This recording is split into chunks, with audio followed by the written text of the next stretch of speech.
Professor, em síntese, eu sei que é difícil fazer uma síntese frente a tantas questões que envolvem hoje Brasil e os Estados Unidos. Como que você analisaria esse momento conjuntural das relações entre os dois maiores países do continente americano? Veja, de certa maneira nós podemos dizer que Lula e Trump pode considerar como água e azeite. Os dois não se misturam.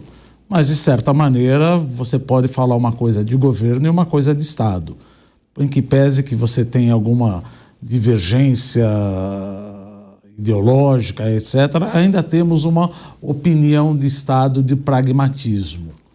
Então, por exemplo, tocando no ponto que o professor Vila tocou muito bem agora, sobre a tarifação, o Brasil pode ser prejudicado. Veja, é importante que nós tenhamos um aspecto pragmático em relação a essas relações, principalmente em relação não só aos Estados Unidos, mas em relação à China.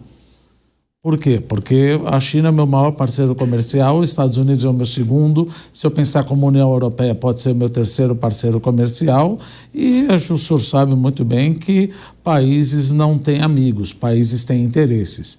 Então isso é importante, crucial que nós sejamos pragmáticos de uma certa maneira, mesmo negociando com a China ou negociando com os Estados Unidos. E mesmo que você não vá para um lado ou vá para o outro, por exemplo, só aproveitando, puxando um pouco a brasa para a sardinha da economia, esse acordo, ou seja, essa trégua de 90 dias, tende a ajudar o Brasil de certa maneira. Na segunda derivada, tende a ajudar o Brasil, porque existia uma tendência de que era mais ou menos quase que evidente que os Estados Unidos entrariam em recessão. Entraria numa queda do PIB, do Produto Interno Bruto, por 2 trimestres. Se bem que o primeiro trimestre aqui de 2025 ele entrou em recessão, ou melhor, o PIB ficou negativo porque as importações subiram demais. Importação é uma contraconta de PIB. Se importa demais, não acaba caindo. Como é que o Brasil se beneficia disso? Sabendo que com menor tarifa e um crescimento global um pouco maior, isso ajuda no preço de commodity. Isso ajuda no preço de commodity, ajuda justamente na pauta exportadora do Brasil e ajuda também, eventualmente, na nossa curva de juros. E que, por outro lado, não ajuda muito o nosso câmbio, porque o DXY, que é o câmbio dólar comparado com a crona sueca, o franco suíço, o euro, a libra esterlina, o dólar canadense, etc., acabou apreciando. E isso, levando também a idiosincrasia brasileira do risco fiscal, acaba suscitando também uma pressão para uma depreciação cambial. Então, resumindo, eu acho que essa relação ela precisa ser pragmática em todos os sentidos, tanto econômico como geopolítico, e não tomar partidos.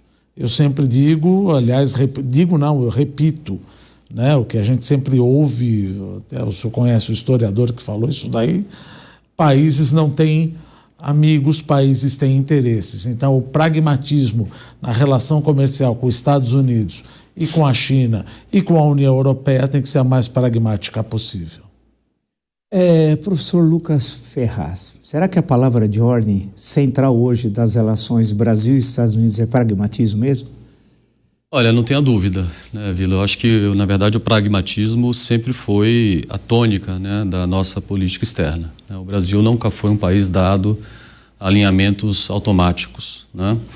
E no momento que você se encontra numa situação onde seus 2 principais parceiros comerciais, né, no caso, o primeiro parceiro, a China, no segundo caso, os Estados Unidos, né, se encontram num momento de confronto deflagrado, né, sob o ponto de vista econômico, comercial, eu acho que essa máxima ainda vale mais. Quer dizer, o Brasil precisa de um pragmatismo, manter uma equidistância, né, entre esses 2 países, que na verdade agora a gente já pode falar com alguma evidência empírica de 2 blocos que estão se formando, né? Acho que já tem uma evidência relativamente sólida de que os países mais alinhados com os Estados Unidos hoje comercializam mais entre eles, os países mais alinhados com a China comercializam mais entre eles, né, do que, né, entre esses 2 blocos, né? Quer dizer, você tem aí já um processo muito claro, e sobretudo a partir da guerra da Ucrânia, vários estudos apontam isso, de reconfiguração das cadeias de suprimentos internacionais, né, segundo essa linha. E você tem, no meio dessa confusão, os chamados países conectores, né, que são aqueles países que não estão necessariamente alinhados nem com um lado e nem com o outro, né? E nesse grupo de países, o Brasil, digamos, estaria classificado até o momento, e eu acho que a postura, eu diria, mais confortável para o Brasil, dado o nosso histórico de diplomacia e dadas as necessidades econômicas, os laços econômicos que nós temos com os dois lados. Vamos lembrar que nós temos hoje a Ásia, que representa mais de 50% do comércio internacional brasileiro, não é só a China 30%, né, de exportações, a Ásia já chega a mais de 50%, se a gente inclui o Oriente Médio.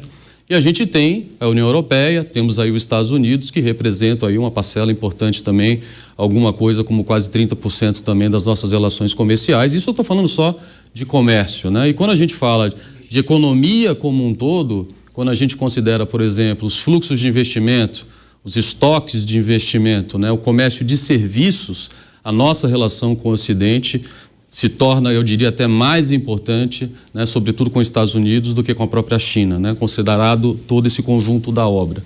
Então, eu acho que a palavra-chave nesse momento é pragmatismo, equidistância, né, e muita diplomacia, né, e comedimento também nas declarações, que muitas vezes são dadas e que podem gerar ruídos difícil, né? desnecessários, né?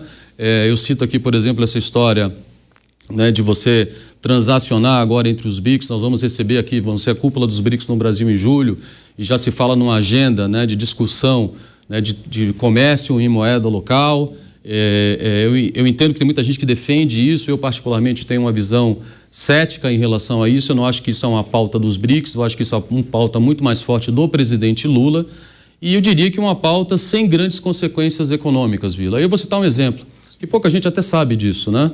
Nós temos um mecanismo de comércio em moedas locais com a Argentina, que é o nosso terceiro maior parceiro comercial. Sabe quanto por cento do nosso comércio com a Argentina é coberto por transações em moedas locais? Nem 5%. Por quê? Porque você não pode obrigar os operadores de comércio a comercializar na moeda local. E até hoje, que certamente continuará por muito tempo, a preferência dos operadores de comércio, dos exportadores, é receber, né, o dinheiro, a venda dos seus produtos em dólar, não em moeda local.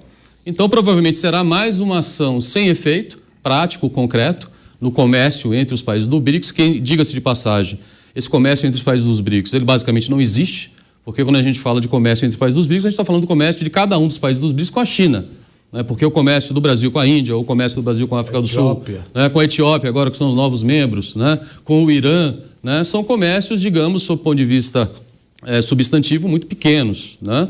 Então a gente acaba gerando ruído, muitas vezes, com pautas sensíveis e sem efeito prático. Então esse tipo realmente de comportamento, ele não condiz com a tradição da diplomacia brasileira. E eu volto a dizer e finalizo que eu acho que a postura nesse momento de fato é a equidistância e o comedimento nas declarações e muita negociação, né, para evitar qualquer tipo de escalada, né, da guerra tarifária no que diz respeito especificamente ao Brasil, porque no final das contas nós ficamos com a tarifa basal, nós ficamos com os 10%, né, o que nesse cenário, né, de guerra comercial, digamos, não é o pior dos mundos.